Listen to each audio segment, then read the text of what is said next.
안녕하세요. 딜로이트 컨설팅 리더십 코칭 센터장 조선경입니다.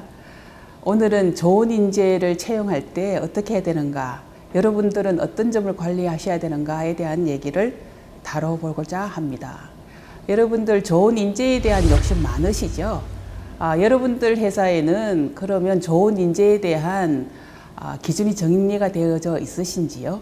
보통 이제 좋은 인재라고 생각하시는 분들이 좀 성실하고 열정 있는 사람들이 채용되었으면 좋겠다 이런 생각을 하시거든요. 근데 성실성은 여러분 쉽게 파악하실 수 있다고 하지만 과연 열정이라는 것을 어떻게 파악하실 것인지 여러분 생각해 보신 적 있는지 모르겠습니다. 열정이라는 것은 사실은 구직자라면 누구나 연습된 열정이라도 보여주실 수가 있으세요. 그래서 채용 장면에서 보여주는 열정에 가끔씩 속으시는 경우가 있으시죠? 제가 재미난 사례 하나를 말씀드리겠습니다. 어느 연구소에서 연구직 인원을 뽑기 위해서 질문을 한 가지 한 것이 있습니다. 우리는 야근이 많은 조직입니다. 당신이 그럴만한 근성이 있는지 알고 싶어요. 라고 질문을 면접자가 드렸더니 지원했던 여직원 한 명이 바로 그 자리에서 푸시업을 보여주더라는 거죠. 그런데 재밌는 것은 면접을 봤던 남자 선배들이 그 여자 직원의 열정에 오히려 겁을 먹었다는 거예요. 여자 직원이 저런 직원 후배가 들어오면 내가 오히려 관리하기가 더 힘들겠다라는 생각을 가지고 채용을 하지 않았다는 얘기거든요. 그래서 과연 여러분들 생각하는 좋은 인재의 조건이 뭔가 하는 부분에 대해서 여기서 한 번쯤 생각을 해 보셔야지 돼요. 어느 IT 업체가 우리는 창의적인 인재가 필요합니다 라고 캐치프레이즈를 걸고 이제 구인 활동을 하셨어요. 그런데 막상 뽑고 난 다음에는 그 사람들이 너무 개성이 강하다는 이유로 조직 내에서 갈등이 생기는 경우가 있습니다. 여러분들이 개성이 강한 사람을 뽑으면 독특함에 대해서 이해와 수용을 하셔야지 되고요.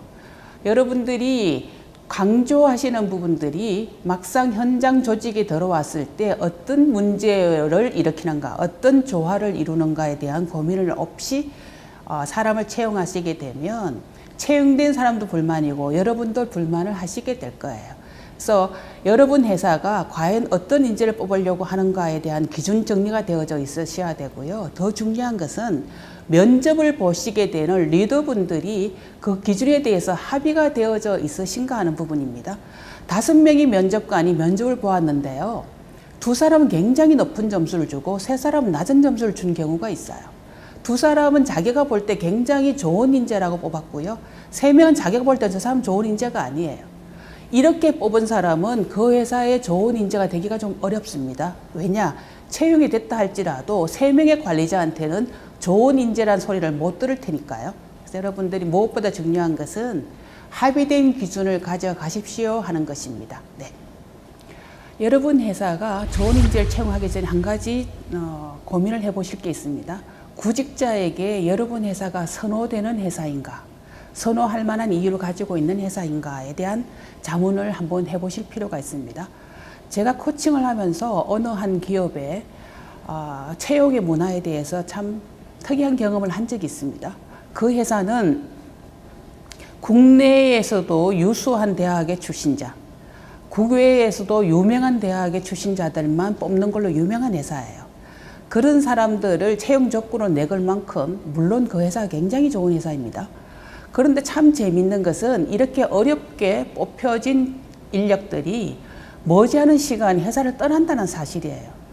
세계적으로 이름이 나 있는 글로벌 회사인데 이직률은 적지 않이 높습니다.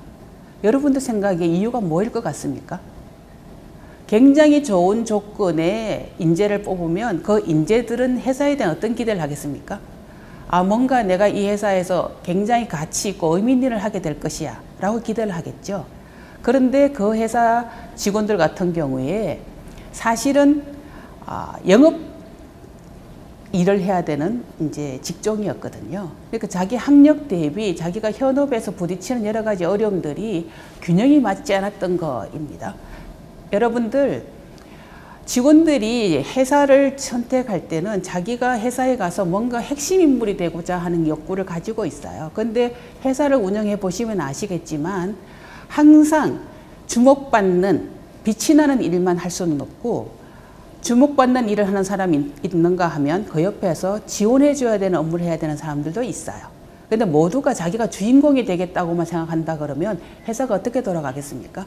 그러니까 처음에는 자기 스펙을 보고 뽑으니까 아, 내가 주인공이 될 수 있을까라고 시작을 했는데 막상 회사에 들어가 보면 주인공이 아니고 지원하는 업무를 하면서 직무 만족도가 떨어지는 것이죠. 그래서 여러분들은 비록 우리가 규모가 그렇게 큰 회사가 아니지만 꽤 좋은 회사인데 왜 직원들이 우리 회사에 지원하지 않고 다 대기업으로 갈까? 이런 생각을 하시죠. 제가 보기엔 그 고민 이전에 여러분들 회사에 직장을 찾아서 온 사람들에게 처음에 기대했던 것과 같은 경험을 주고 계신가? 그걸 좀 고민해 보실 필요가 저는 있다고 봅니다. 그래서 모든 직원들은 자기 기대와 경험이 부조화가 될 때 조직에 대한 불만족이 생깁니다. 결국은 아무리 좋은 조건을 내걸어도 그 사람은 회사를 떠나게 되죠. 그래서 여러분들이 구하는 직원들이 여러분 회사가 만족스러운 경험을 제공하는 회사인가 하는 부분에 대한 자답을 한번 해보시면 이 문제는 해결할 수 있는 대안을 찾을 거라고 봅니다. 여러분, 채용과 구직과 구인도 모든 게 하나의 협상이라는 사실을 알고 계신지 모르겠습니다. 여러분들은 좋은 인재를 뽑고자 하시지만 좋은 인재는 좋은 직장을 선택하고자 합니다.